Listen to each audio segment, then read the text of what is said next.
నమస్తే. Welcome to hash tag నేను మీ Varun.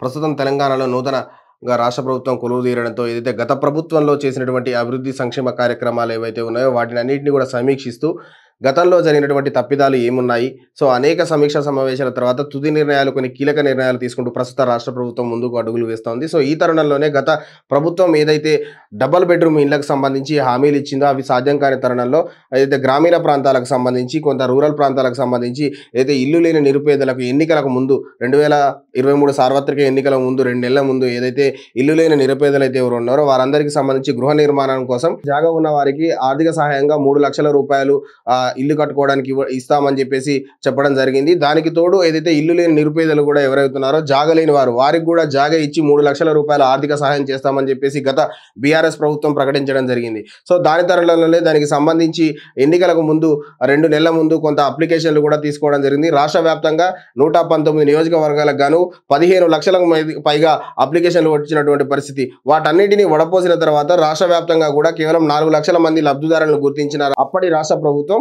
So ప్రస్తుతం కేవలం 2 లక్షలకు సంబంధించి ఏదైతే 2 లక్షల పైచిలకు వాళ్ళకందరికీ కూడా ఇళ్ల పట్టాలకు సంబంధించి ఏవైతే గృహ నిర్మాణాలకు సంబంధించి కొంత సర్క్యులేట్లు జారీ చేస్తూ వాళ్ళ యొక్క పట్టాలు పంపిణీ చేయడం జరిగింది. దీని అన్నిటిని కూడా ప్రస్తుతం గతంలో జరిగినటువంటి తప్పిదాలను దృష్టిలో ఉంచుకొని ఏదైతే గత ప్రభుత్వం చేసినటువంటి ఏదైతే తప్పిదాలు ఉన్నాయో గృహ నిర్మాణానికి సంబంధించి అప్లికేషన్ల సందర్భంలో కూడా కొంత అవకతవకలు జరిగాయి. ఎవరైతే గత ప్రభుత్వంలో ఉన్నటువంటి నాయకులు ఎవరైతే ఉన్నారో వారందరూ లబ్ధిదారుల ఎంపికలో కీలక పాత్ర పోషించారు. వాళ్ళకు ఎవరైతే సమీపంగా ఉన్నారో వాళ్ళకి మాత్రమే కొంత లబ్ధి చేకూర్చే విధంగా అప్పట్లో ఆ యొక్క లబ్ధిదారుల ఎంపిక జరిగింది గృహలక్ష్మికి సంబంధించి అని చెప్పేసి అప్పట్లో తీవ్ర స్థాయిలో కొంత ఆరోపణలు కూడా వచ్చాయి. వాటన్నిటిని దృష్టిలో ఉంచుకున్నటువంటి రాష్ట్ర ప్రభుత్వం, ప్రస్తుత తెలంగాణ రాష్ట్ర ప్రభుత్వం ఆ యొక్క లబ్ధిదారులను పూర్తి స్థాయిలో రద్దు చేయాలి, వాళ్ళకి ఇచ్చినటువంటి పత్రాలను కూడా రద్దు చేయాలని చెప్పేసి ఇప్పటికే ఆయా జిల్లాలకు సంబంధించిన కలెక్టర్లకు ఆదేశాలు కూడా జారీ చేశారు. సో దీనికి సంబంధించి గతంలో ఎవరైతే ఆ లబ్ధిదారులు 2 లక్షల పైకి చిలుకుగా ఉన్నారో వారందరికీ కూడా లబ్ధిదారుల ఎంపిక పత్రాలను, వాళ్ళకి ఇచ్చినటువంటి పత్రాలను రద్దు చేయాలి అని చెప్పేసి ఇప్పటికే ఆదేశాలు జారీ చేయడం జరిగింది. దీనికి సంబంధించి గత కొద్ది రోజుల క్రితమే కలెక్టర్లకు సంబంధించి సమీక్షా సమావేశంలో సీఎం రేవంత్ రెడ్డి స్పష్టమైన ఏదైతే ఆదేశాలు ఇవ్వడం జరిగింది. ఏదైతే లబ్ధిదారుల ఎంపికలో మీరే కీలక పాత్ర పోషించబోతున్నారు, లబ్ధిదారులు అయితే ప్రభుత్వ సంక్షేమాలు ప్రజలకు చేరాలి అంటే కలెక్టర్లదే కీలక బాధ్యత, మీరే కీలక బాధ్యతలు తీసుకోవాలని చెప్పేసి అప్పట్లో ఆదేశాలు జారీ చేయడం జరిగింది. సో దీనికి అనుగుణంగానే ప్రస్తుతం ఏదైతే తెలంగాణ రాష్ట్ర ప్రభుత్వం ప్రజాపాలన కార్యక్రమం చేపడతా ఉందో నేరుగా లబ్ధిదారుల నుంచి ఎవరైతే ఉన్నారో వారి నుంచే దరఖాస్తులు నేరుగా స్వీకరిస్తున్న తరుణంలో గతంలో ఇచ్చినటువంటి ఏదైతే 3 లక్షల రూపాయలకు అదనంగా ఇంకొక 2 లక్షల రూపాయలకు పెంచి ప్రస్తుత కాంగ్రెస్ రాష్ట్ర ప్రభుత్వం ఇవ్వాలని నిర్ణయించుకుంది. సో ఏదైతే ఎన్నికల ప్రచార భాగంలో కూడా గతంలో ఇందిరమ్మ ఇండ్లు ఏ విధంగా అయితే ఇచ్చామో, సో అదే ప్రాతిపదికన ఇందిరమ్మ ఇండ్లు లబ్ధిదారులు ఏ విధంగా అయితే ఎంపిక చేశామో అదే విధంగా ఏదైతే ప్రస్తుతం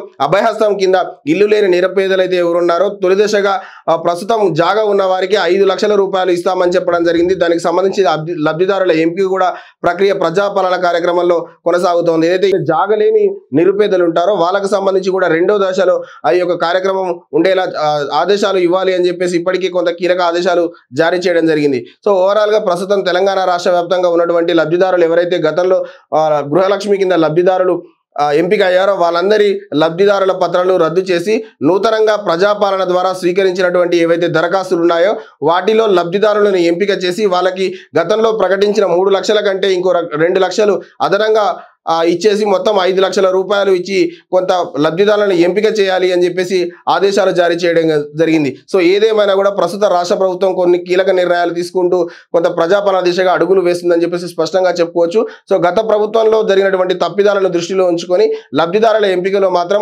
నేరుగా ప్రజల నుంచే దరఖాస్తులు స్వీకరించి ఎవరైతే అర్హులు ఉన్నారో వాళ్ళకి మాత్రమే ప్రజా సంక్షేమ కార్యక్రమాలు అందించే దృష్టి సారించాలని చెప్పేసి ఇప్పటికే సీఎం ఆదేశాలు కూడా జారీ చేయడం జరిగింది. సో మరిన్ని తాజా సమాచారాల కోసం చూస్తూనే ఉండండి హ్యాష్ ట్యాగ్.